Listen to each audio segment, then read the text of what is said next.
When I was 6 years old, my parents began locking me in the cupboard below the sink. It was not punishment or anything I had done. There was no behavior that needed correcting. They just one day decided to see what would happen if you locked a young boy in a small space. I pounded my tiny fists against the doors and cried profusely. I put my eye against the keyhole and watched as they went about their business. Sans me. Finally, I started to scream. Why? Why are you doing this to me? My mother slowly walked towards the cupboard, knelt down so her eye was at the keyhole, and said simply, "Why not?" They did this for many years. There was never any warning. I would be eating breakfast, anticipating the walk to school, when suddenly one of them would grab me by the arm and haul me into the cupboard. I fought at first, but it was pointless. They were bigger than me. My resistance did nothing. Sometimes it was 30 minutes. Other times I could be inside for half a day. I don't know if they forgot about me or had some sick pleasure in making me wait. The longest I have ever been inside was an entire weekend. They went out of town. When they came back, I was nearly dead. It didn't seem to bother them at all. As I grew older, it became more and more uncomfortable inside the small cupboard. The smell of cleaning supplies would make me lightheaded. The mold and everyday decay would stick to my clothes and hair. It was like an odd prison, dark and quiet. The only light came in through the keyhole, which I watched like a sentry. To be honest, I got used to it. It became normal, almost comforting. I was able to watch my family as if I was not one of them. I could clearly see the kitchen table where my mother would sort the mail. A little further on, I could see the front door and a bit of the sofa. My father came in and out, the same hat every day. I began to know them intimately. Perhaps they wanted me to disappear. But by locking me inside, they made me even more real. Abruptly, one day they stopped. Maybe it was because I was too big, or maybe they had just lost interest.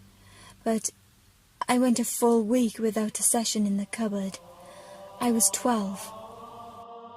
After 2 weeks, I came to my father. "Oh, why aren't you putting me in the cupboard anymore?" He didn't look up from his coffee. "Why not?" I record this only to explain how I became a voyeur. You see, after 6 or so years of being confined to a cage, you cannot help to find something to love about it. I knew what it was like to be truly alone, yet a large part of me yearned for the outside world. It was a contradiction. I wanted to be confined and free at the same time. So confinement became my freedom. I hid in every space I could fit, as long as it had a hole to see out of. I stopped going to school. I wore clothing that covered me up completely except for my eyes. I wanted to see, not be seen. As usual, my father did not notice. I was a prop to walk around. Finding new places to hide in the house was crucial. I turned to closets, behind doors, under beds. No one went looking for me. My favorite spot was a shelf in my parents' room. It was up high and had a small door to close. I fit inside even at 17 years old. My knees up to my chest, I would stay up there all day until they fell asleep. I was an owl, silent, perched. Years passed slowly inside small spaces. One day, I was up on the shelf, enjoying being enclosed, when my mother walked into the bedroom. I remember she wore plain blue jeans and a white blouse. My father followed her in, still wearing the same hat he wore every day.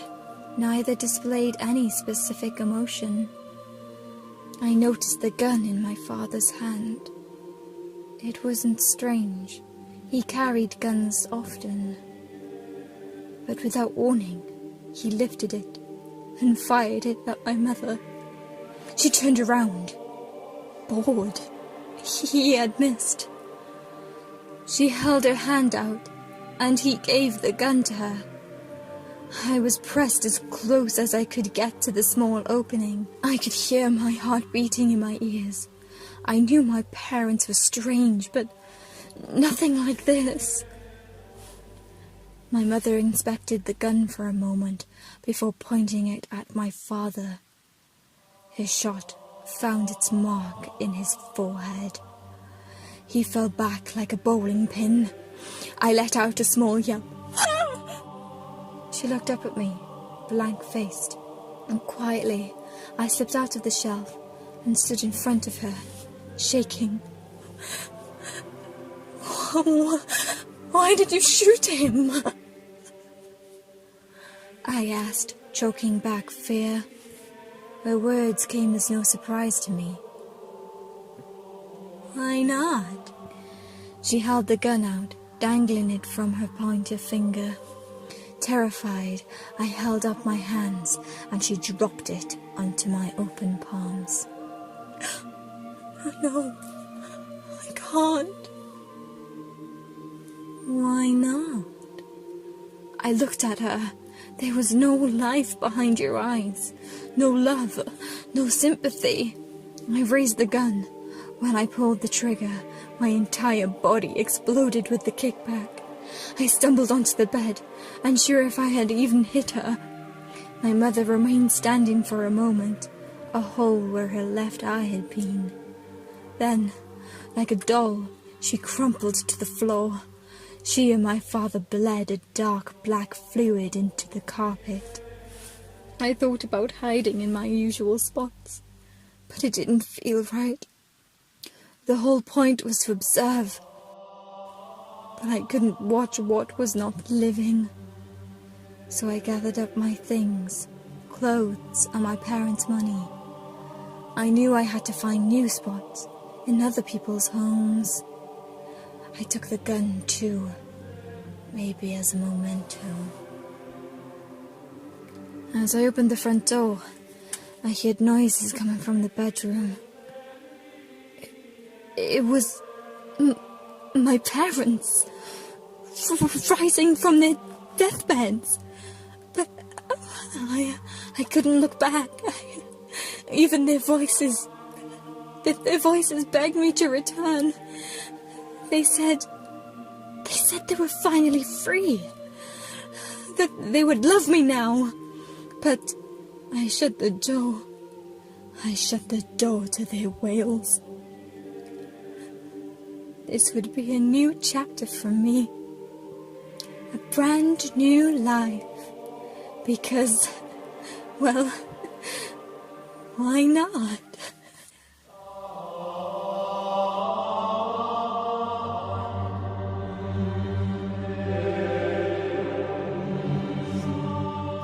The poster read, "Happiness sold in glass jars. Call today." I was walking home from a long, exhausting day of work when I caught a glimpse of the paper stapled on an old telephone pole. I took a picture of it, thinking it was amusing. I was going to show it to my wife once I got to our apartment, but I was caught up with chores and I forgot about it. Dinner, dishes, laundry, packing a snack for our daughter, putting her to bed, then putting her toys away that she'd left out in the same living room every night. It was just the exact same routine. The next day, I awoke sleeping back to back with my wife. I always had to get up earlier than she did for my job. So I quietly got ready for the day and headed out to work. At work, I was updating the company's latest expense report. Most days were similar to this one. They were basically paying me to stare at a computer for 9 hours a day and input a couple of numbers into a spreadsheet. I finished my work very quickly, so I decided to head out of the office early. It also helped that it was a Friday, and a lot of people leave early at the end of the week. On my walk back, I was thinking of what my life had become. I did this often. I always dreamed of traveling when I was younger. I wanted to drive across the country or solo backpack across Europe. And then I met Kelsey.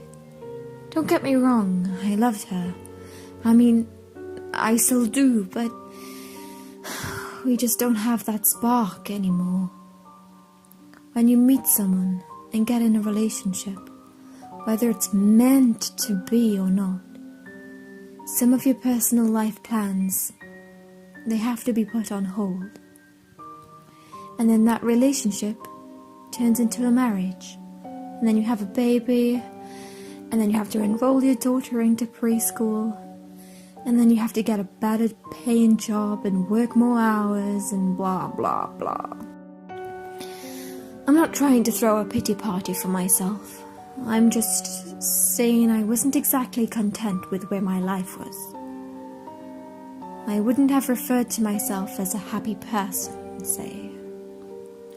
As I took the same route home that I did every day to work and back, I walked by the same poster I had passed the day before. I don't know why. I really don't.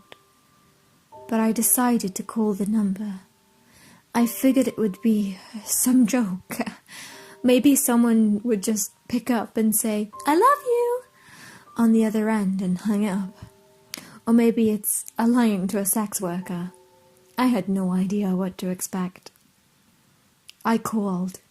It only rang once before someone picked up. "Hello?" a woman said. Hi, I'm calling about your poster, your ad." "Oh, awesome," she said calmly. "When do you want to pick it up?" "Pick what up?" "The jar," she said, like it was the most obvious thing in the world. "Oh, of course, I realized then that I had left work early without telling Kelsey, so I could just go pick it up now and she would be none the wiser." "Oh, what exactly is it, that you're selling?" "I just told you. It's happiness, in a glass jar, like the poster said. Happiness keeps best in glass jars. They're more durable than, say, plastic bag." Okay, should we meet somewhere?" "For sure. I don't want you to end up being a creep or something. So, let's go to a public place." The public place we decided on was a Starbucks parking lot, a little over a mile from me. Now, I didn't think I was really going to be buying a jar of happiness or whatever. I was 99% sure she was going to sell me drugs. Maybe heroin would be in the glass jar. I remember thinking, oh no, happiness is probably a nickname for some street drug, and I'm going to get a drug deal. What if she's a cop? Am I going to get arrested? But something inside me told me to keep walking, and so I did. I stood outside and texted her. Me, "I'm here." Her, "Cool, be there in a sec." Me, "What are you driving?" Her, "Silver Camry." And as her final text came through, I saw her car pull in. She took a spot not too far from where I stood. I could see there was no one else in the car, which put my kidnapping fear to rest. She opened her door and stood on the pavement, looking around until her eyes met mine. I gave her a little nod of acknowledgement.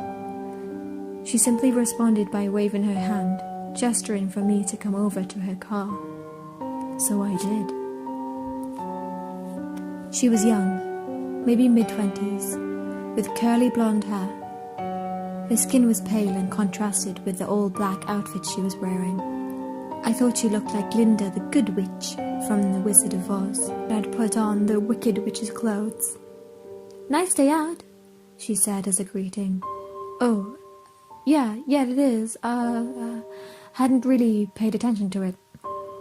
"You were the one that called about the jar, right?" "Yeah, that's me." "Cool. Well, here you go." She handed me a very small jar, a glass mason jar. It couldn't have been more than 2 inches tall. Inside of it was a light. Not a light bulb, just light. It was like someone bottled up sunshine. It glowed even in the mid-afternoon daylight. It looked like a tiny sun, or a tiny universe existing in this little crystal-walled home. I was admiring it, with no attempt to hide the awe on my face. "Pretty rad, isn't it?" "What? Ooh, what is it?" You asked that like 3 different times, I think. My answer is still the same. It is happiness. Happiness in a glass jar. "Ooh, what do I do with it?" "Keep it," she said simply. "If you have any problems, shoot me a text." She started to get into her car. "Wait," I said.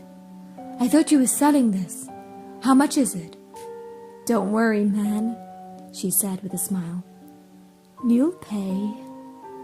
She closed her door and I stepped out of her way as she backed up, then drove off.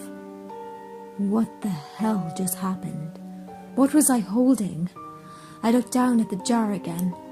Its radiance was simply mesmerizing. I put it in my pocket and could see its glow slightly through my pants. I began to walk home. What was just a nice sunny day quickly changed into a rainy one with clouds wrapping the sky. It was not forecasted that it would rain, or else I would have ridden the bus or subway to work that day. I jogged home, trying not to get too drenched. I finally found shelter once I made it to my apartment building. I walked up to my door and found that my key wasn't on my keyring anymore. Can't believe I lost it again, I thought. I knocked on the door and said in a somewhat loud voice, "Hey babe, it's me. I don't know what happened to my key." I heard the door being unlocked from the other side.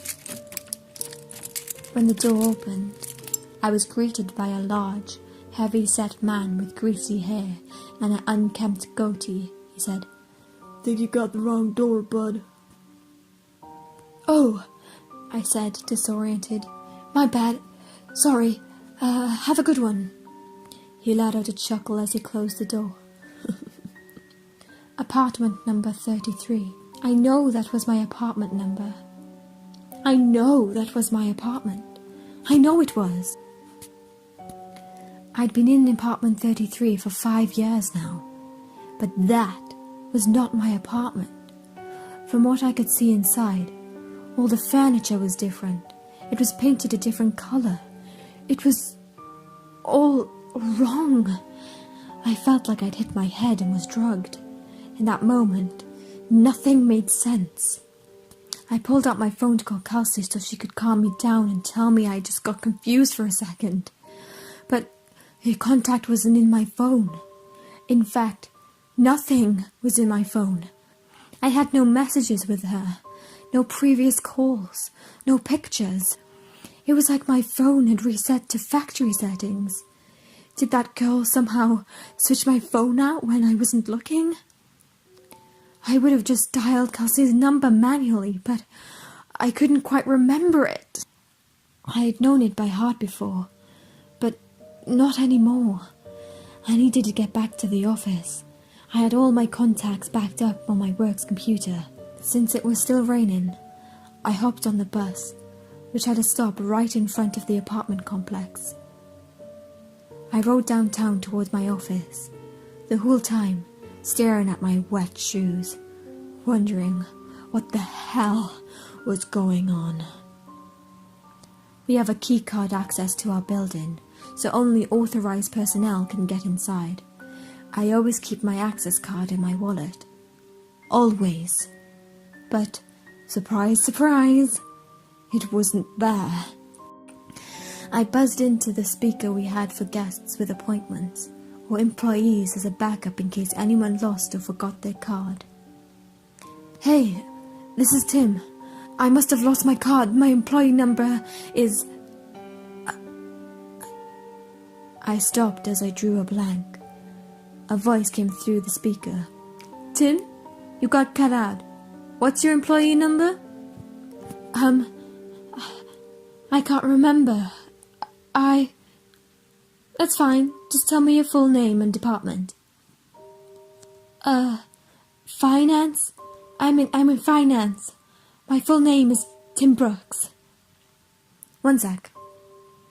About 30 seconds later, the man spoke to me again. We don't have a Tim Brooks working with this building. Did you, have an appointment with someone? I backed up in surprise, almost tripping on my own feet. I had just been in that office like an hour or two ago. What was happening to me? I felt like I was getting Alzheimer's, but going through every stage in one day. I stared at my hands, unsure if I was in the right body. I felt like the world around me was disintegrating. I wasn't in control. I was merely sitting inside somebody else's head, watching the world through their eyes. Just then, I got a text. I recognized the number immediately. It was that girl, the one who gave me the jar. I had forgotten all about it until I saw her text. Hey, how's it going? I looked at my phone dumbfounded. It made me angry. She was so nonchalant about this. She knew what was going on. She had done this somehow. Me, what the hell did you do to me? Her, the worst is yet to come. I was astronomically close to just chucking my phone as far as I could in frustration. I took the jar out of my pocket. It looked unchanged, still glowing just as bright. What the hell did you do?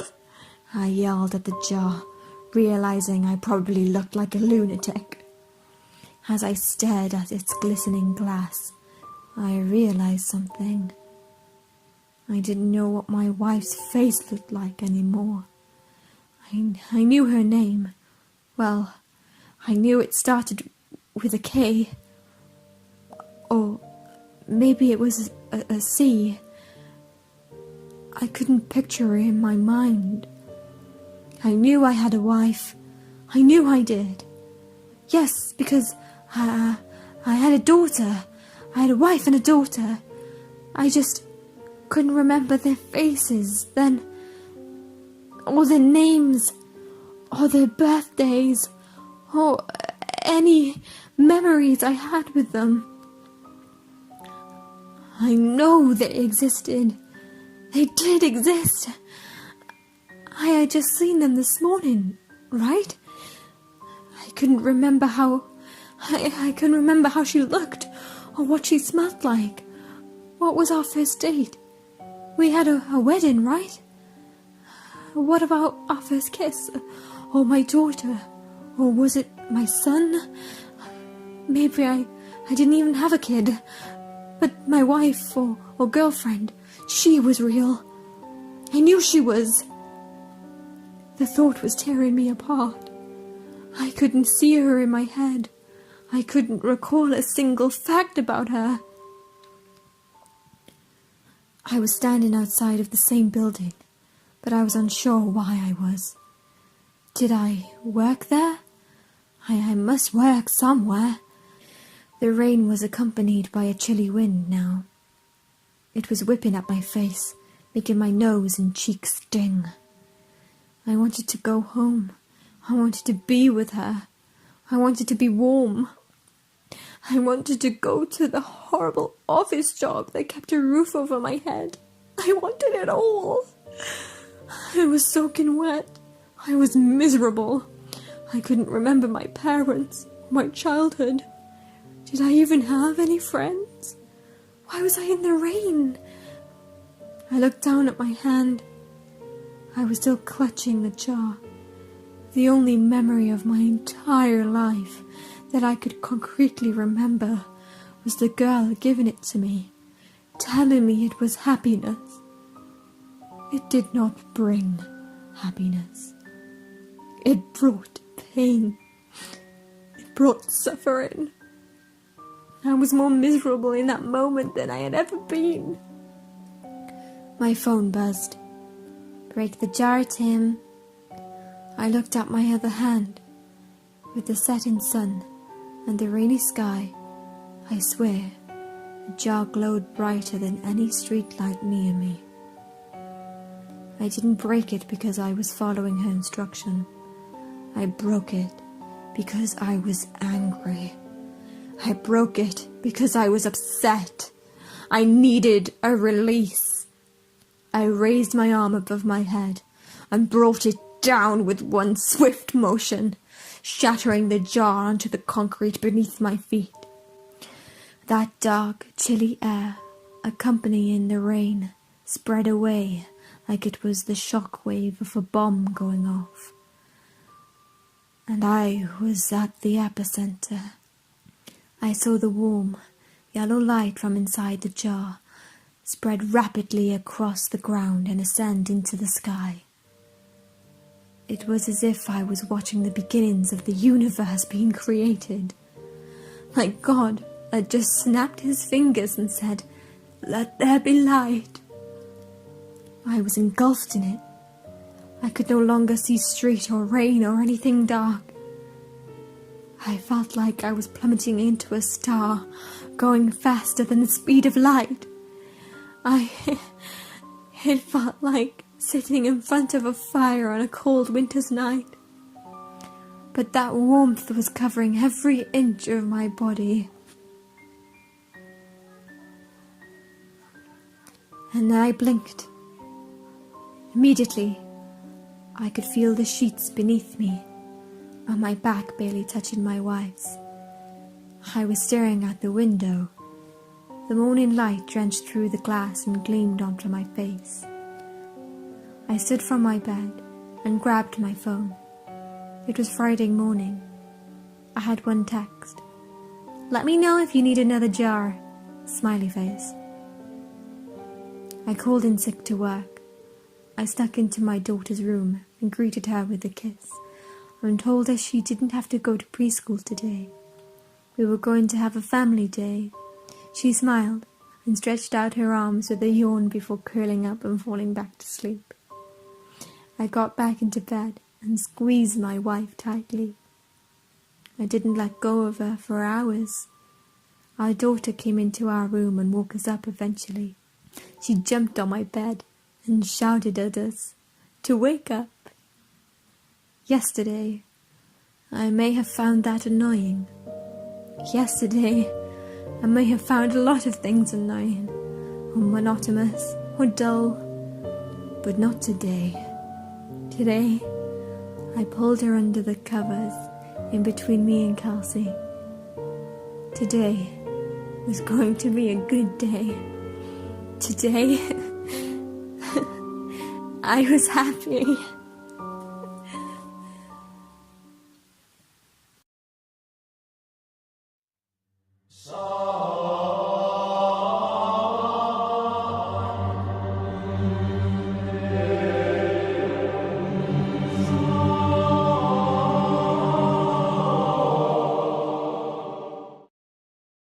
Today is my 25th birthday. I've been getting a creepy gift every year. Every time I get a box on my doorstep, My skin crawls. I used to have panic attacks, but now I know that A, the creepy gift will only come on my birthday, and B, it's inevitable. I never had simple pleasures, such as waiting happily for something I bought online, or living for many years in the same house. I've been moving every year, and this person still finds me. According to my parents, the tradition started when I was 10. My mother got the unknown box addressed to me, her only daughter, and naturally opened it to check it out. At 45, she literally had a heart attack. But my parents were still able to hide its nefarious contents from me. We moved to another house, and they were the ones to find my creepy gift the next year again. When I turned 12, living in yet another house, I found the box for the first time. Needless to say, it really messed my head up. My parents tried to tell me it was a sick joke, and that the thing was a fake one. For a while, I tried to believe it, but it was hard, because I had to spend all my birthdays at a police station, and the policeman never addressed that like it was fake. I don't have friends or boyfriend, and I lived in fear.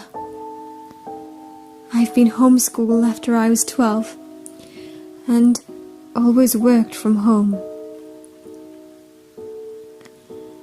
The only thing I ever do outside is going to therapy. My parents are getting too old to move house every year, so I've been living on my own lately. It's fine, as long as my lease and bills are under someone else's name. It makes me feel like I have some control over my life. I legally changed my name twice, but this person still finds me. Happy birthday to me! I'm spending it at the police station again, testifying the same thing all over. No, I don't know who this person could be. Yes, I tried setting up cameras. I tried having both policemen and private security at my door to catch them, but it was to no avail. No, nothing out of the ordinary happened to me in the last couple of days or in any other day of the year. No one has ever tried to kill me. I never wronged anybody. I never accidentally witnessed a crime. I never did anything that could make a murderer target me. Because this much is pretty clear. My perpetrator is a murderer. Every year, I get a woman's scalp. I already got all types of slaughtered females. Old, young, middle-aged, blonde, brunette. This time, it was clear that she belonged to a very young female. She couldn't have been older than 10. My heart sunk. I hate how they always ask twice if I don't have any enemies.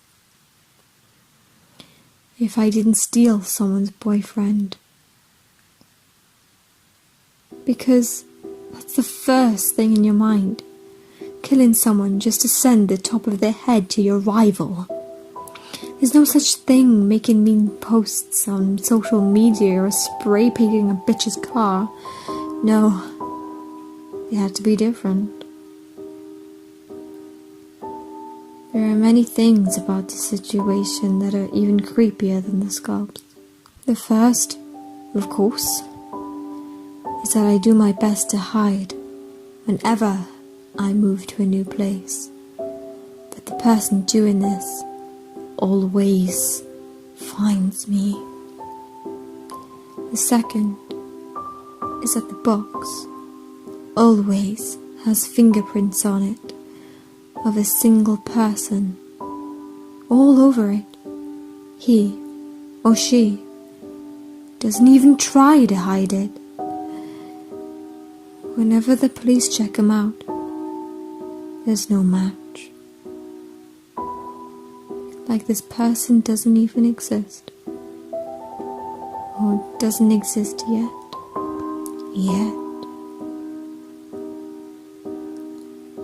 Am I too crazy to consider that my attacker is a time traveler? The third thing is that when the police technicians run the DNA test on the scalp, they always find the same result, year after year. The dead female is me.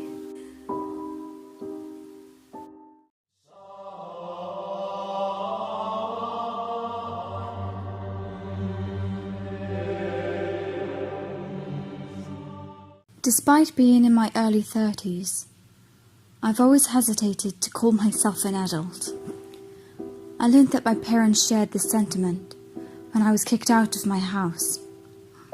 They said they were doing it so I could finally learn how to take care of myself. After everything that has happened, they feel terrible, but I don't blame them. No one can be held responsible except for the man who held me captive and forced me to become a mother to his doll. When my parents changed the locks, they were nice enough to leave an envelope with some cash to get me started. But with few marketable workplace skills, I was quickly going through this money, and they refused to answer my calls or open the door to talk to me. It was sink or swim time, and I needed money quick. I sent out responses to every Craigslist ad I could find that would allow me to start work immediately. My captor posted an ad looking for a full-time nanny to look after his daughter while he was at work. I hated kids, but the pay was great, and the ad said no experience was necessary. The only requirement was a motherly touch. I certainly didn't have that, but I thought I could fake it for the right price. The phone interview was very brief. The man was awkward, nervous, and rambling. It was really tough to follow his train of thought, but after a few minutes of talking, he invited me to his house to meet his daughter Julie and further discuss the job. Seeing the inside of his house did nothing to comfort the weird vibes I got about this man. He was clearly a hoarder. Newspapers, magazines, and books were stacked everywhere and looked like they could fall over at the slightest touch. Not the safest environment for a kid, even if you didn't take the general and clean appearance of the place into account. He showed me the living room where we sat on opposite couches that looked like they did not receive very much use. I tried my best to smile and ask the appropriate questions to show him how interested I was in the job. But he did most of the talking.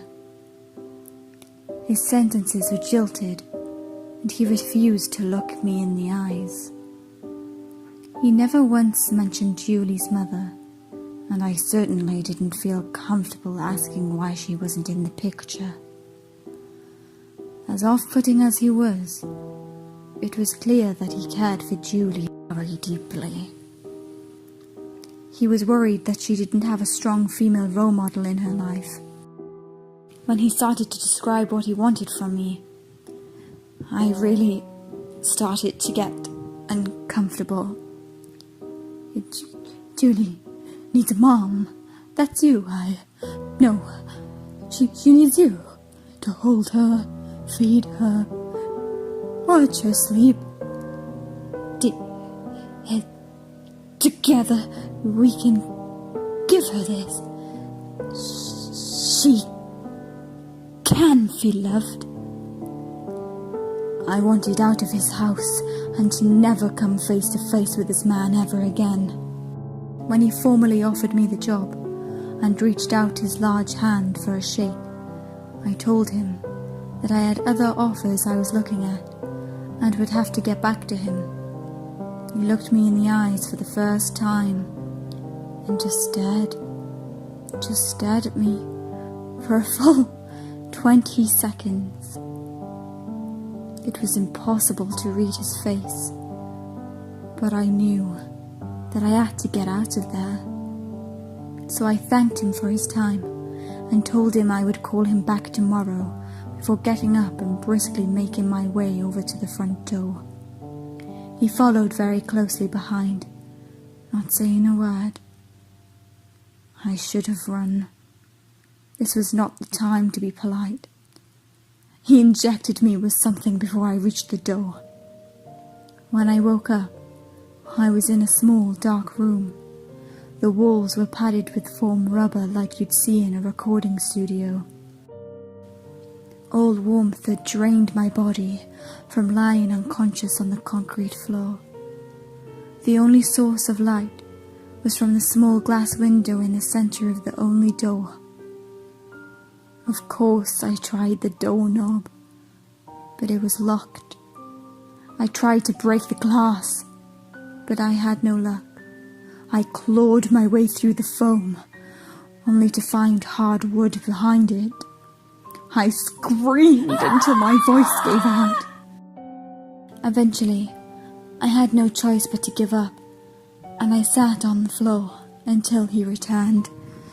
He spoke to me, muffled through the door. Again, this sick man told me that Julie needed a mother.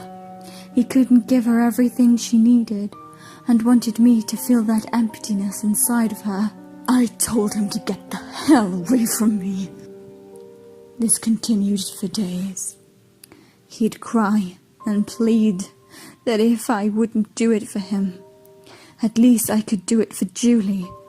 She needed a loving family. She deserved it. I was hungry, thirsty, and working on nearly no sleep. But I wasn't prepared to give in to the demands of a madman. He was a large man, but I knew he would eventually have to open his door. And at that time, I would be ready to fight with everything I had to regain my freedom. When he realized I wasn't going to agree to be Julie's mother, he completely lost it. The ear-piercing scream that the man let out as he beat the walls outside my cell brought me to my knees. His cries were the sound of pain mixed with anger.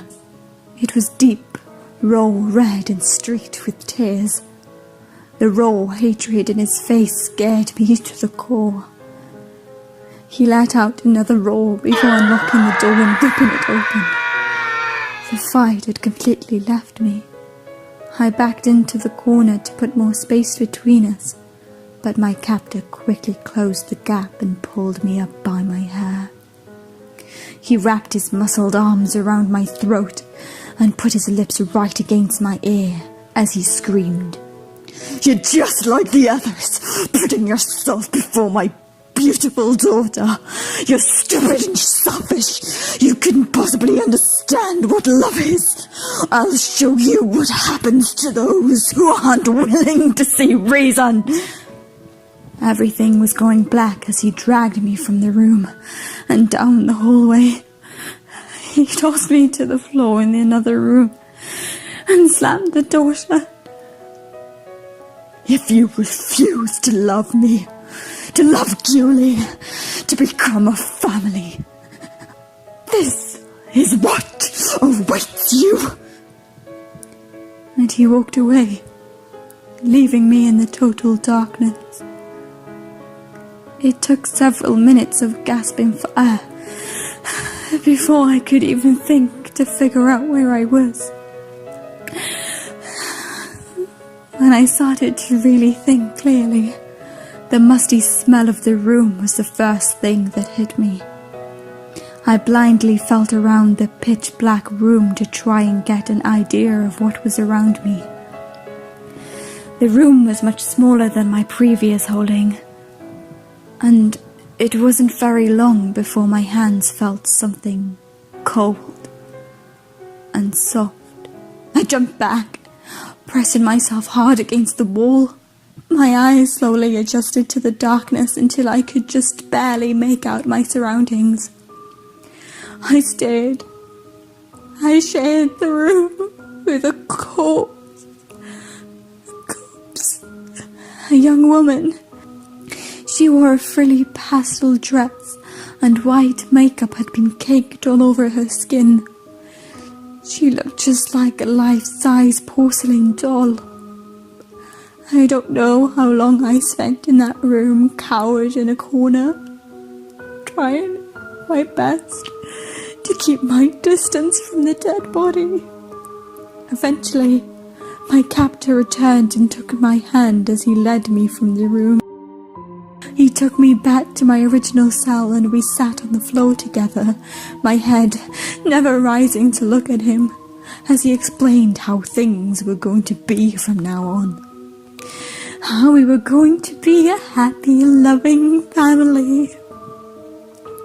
Or I'd be joining his ex in the closet.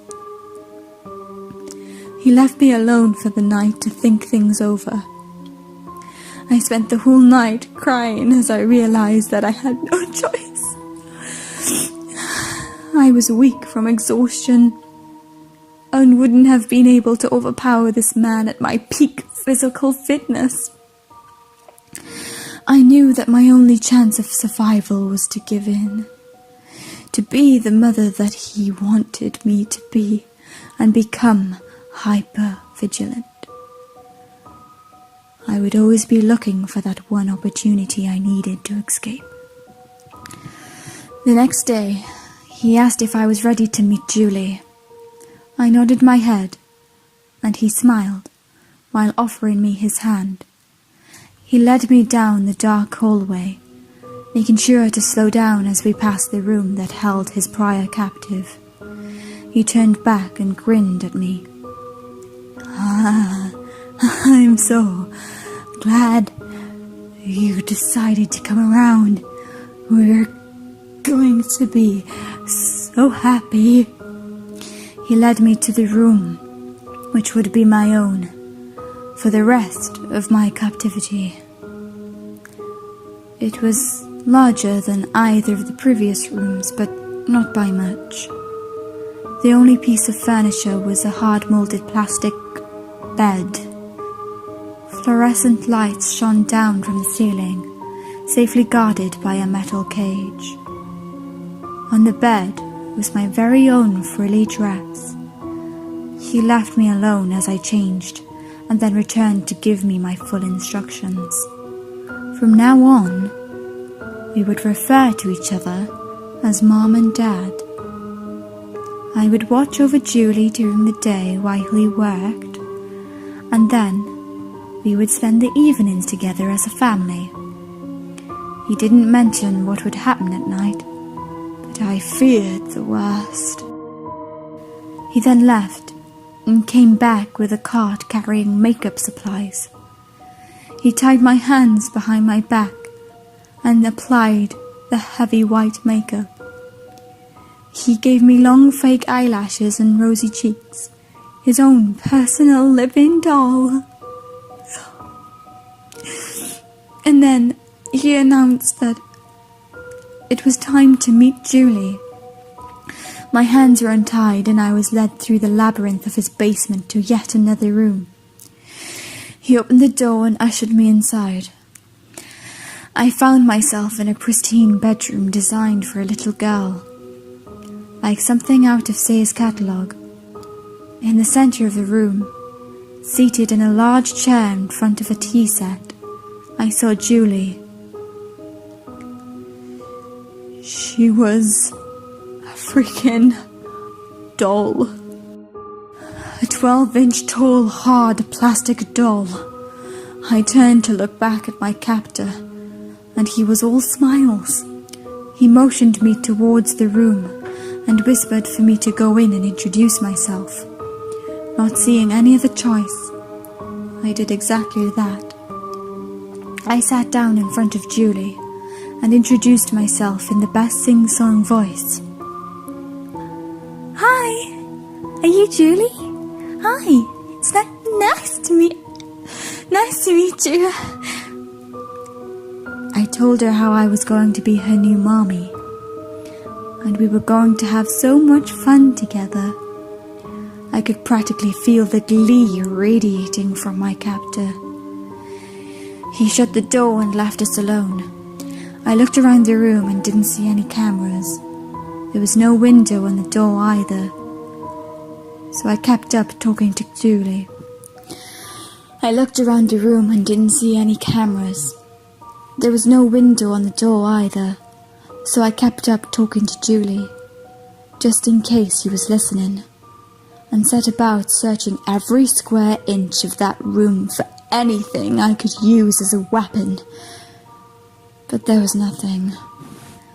Just cheap plastic. No glass, no ceramic, nothing with any weight behind it. Only Julie only weighed a single pound.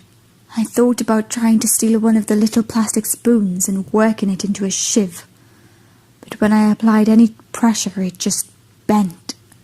It wouldn't break, and I couldn't seem to shave it into a point. There was not enough strength in anything here to be effectively wielded against a much larger foe. I felt completely defeated. After that, we fell into a routine just like he had described. During the day, I was locked in Julie's room. I usually used this time to catch up on sleep.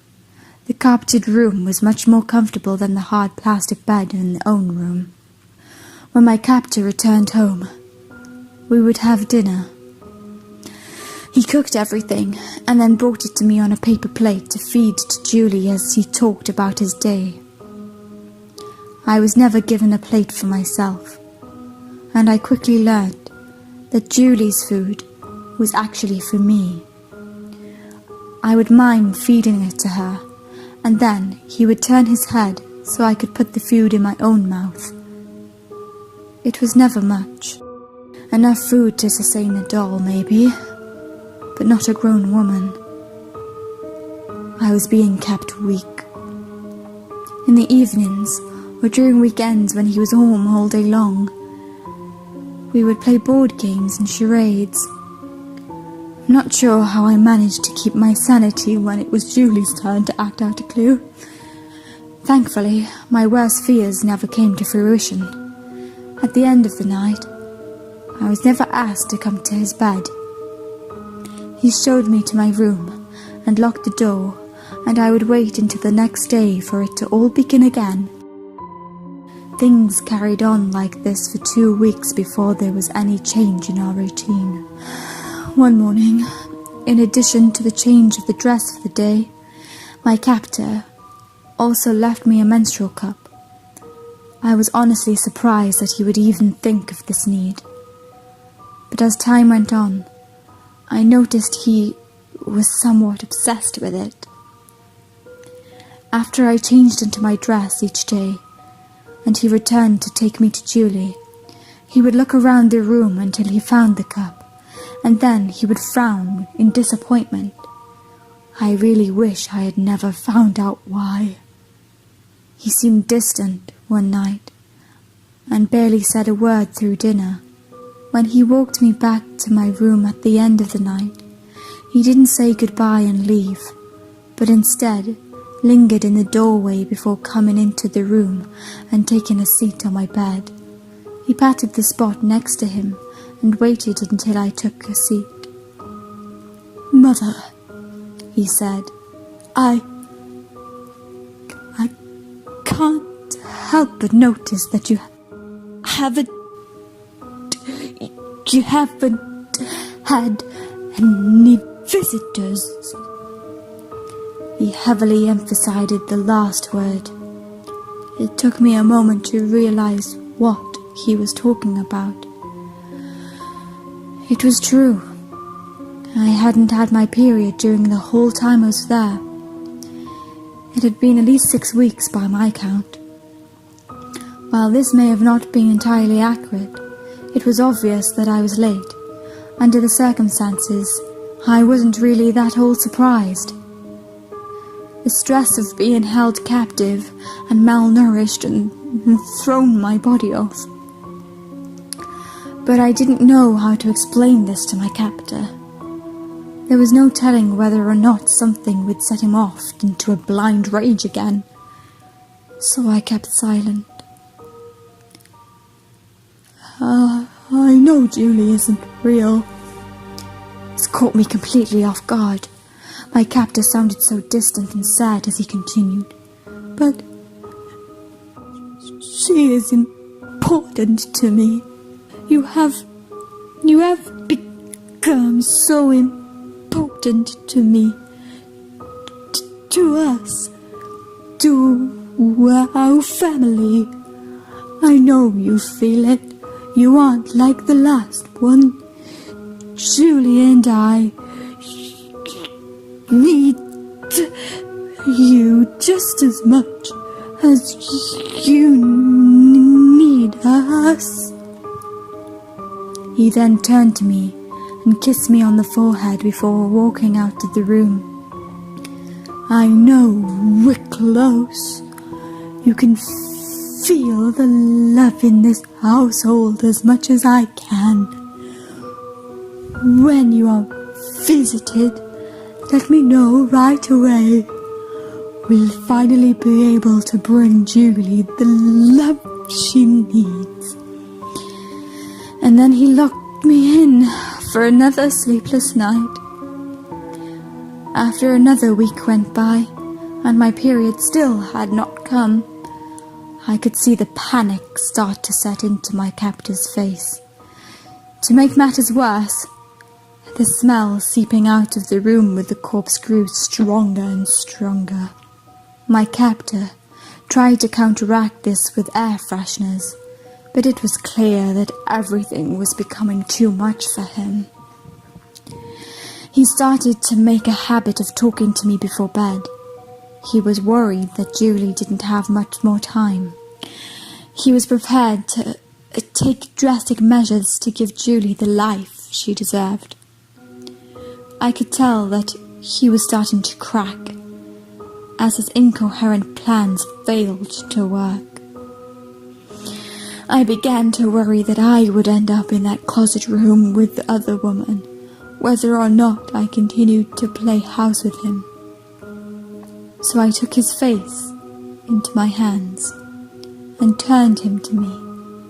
His watery eyes locked onto me, and I could see the desperations in them. "What can I do to help, Dad?" I asked him. And that's when he shared his grand plan with me. He wanted to make Julie into a real girl. A living, breathing human daughter. He knew that the only way to do this was to give her 2 loving parents. That's what was required to create a child. He then grabbed me by the hand and dragged me into another room in the basement I had never before been allowed to enter. This was clearly somewhere I was not ever supposed to set foot in. It was not kidnap victim proof. There was a large wooden desk in the center. Heavy books lined the shelves on the walls, and it was well lit with lamps. I looked around me and saw potential weapons for the first time since I woke up in the basement. He picked up a book and started reading to me, but I barely paid any attention. He spoke of occult nonsense and magical rituals that could be used to create life. My eyes were glued to the ballpoint pen on the desk. I watched him closely. my eyes darting back to the pen as he droned on. I knew this was it. My moment had finally come, but I couldn't waste it by being impatient. So I inched closer to the desk, making sure to smile and nod along with his speech. When he finally turned his back to me to find another book, I darted for the desk and grabbed the pen. His eyes went wide, and he turned around and saw me holding the pen like a dagger. I stabbed wildly and could actually feel it sink down into his flesh more than once. He tried to get a hold of the pen, but each strike caused him to recoil in pain. I could feel his blood soaking into my dress as he continued to cry and beg me to stop. I stabbed him 3 more times before my blood-soaked hands lost grip of the pen. I pushed his heavy body off me and ran out of the room as he continued to whimper. The hallway seemed like an endless maze, but eventually I found the stairs which would take me to the ground floor. The door at the top of the stairs had an electric keypad lock. I was trapped. By this time, my captor was at the bottom of the staircase, holding one hand to the many wounds of his body. He was crying and covered in blood. It was a beautiful sight, only ruined when he raised the revolver in his other hand. "Why?" he asked me in a pained whisper.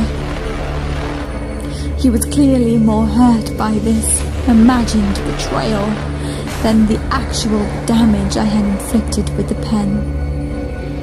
"How could you do this, Mom? Julie means so much to you." I didn't know what to do, continuing to fight and getting shot, but giving up. After all that I had done, there was no going back. I rushed down the stairs and leapt onto him. I beat his face with every ounce of strength my malnourished body could muster. For all my effort, I was met with a pistol to the nose, and the world quickly went black. The stench of death welcomed me when I woke up, back in the small room which held Julie's previous mother. This was it, my final resting place. I would never leave this dark room alive. In an ironic twist, I finally got my period that night. My captor had waited so long for this, and now it didn't matter. Oh, we did it. A plan started to develop, and I found a new sense of hope. I crawled my way over to the door and leaned my tired and beaten body against it. Through my blood-filled mouth, I did my best to put on an innocent voice. "I know you're still out there. Please forgive me, Daddy. I didn't mean it. You know how women get this time of month." At this, I could hear movement in the hallway, and I couldn't help but smile. This man was just as dumb as I thought. "I didn't mean to hurt you. I just couldn't control myself. Please help me. I need you. Julie needs me. She'll be going through this same thing soon, Dad. If I'm not there to explain it, she might go crazy and hurt you too. Please let's talk about this." The door slowly opened. My captor stood there, covered in bandages and still holding the gun. I smiled and spread my arms wide for a hug. I didn't mean to hurt you. Please forgive me.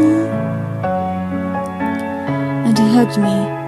We stood over the dead body of the previous victim and proclaimed our love for each other. I promised him that we would be together forever, and Julie would finally have that loving family she deserved. He led me back to my room and had me strip off my blood-soaked dress. This was the first time he had ever made me change with him in the room. I was terrified that he was testing my loyalty after what happened. He used the dress to wipe the blood off my face, and then he brought a small jar out of his pocket. I had to bite my lip as he collected the blood from me that he had waited so long for. I had to fight every urge to scream as he left the room, but stayed at the doorway. He forced me to watch as he added his own fluid to the jar that held my blood. He stared at me the whole time, crying and professing his love. When he finally left and locked the door, I completely broke down. He didn't return for a long time after that. I began to fear that he didn't need me anymore. That what I had just endured had only bought me a larger room to die in. And that's when he returned with a brand new corpse. I couldn't hide the fear on my face when he showed me. He showed me the freshly dead body of a small girl. He explained how this was the final step. We had retrieved the body from a grave last night, and now our love would be able to transfer Julie's spirit into the dead body. She would finally be a real girl. Tears were in my eyes the whole time he explained this to me. I had never seen him so happy. He cradled Julie in his arms and kissed her head.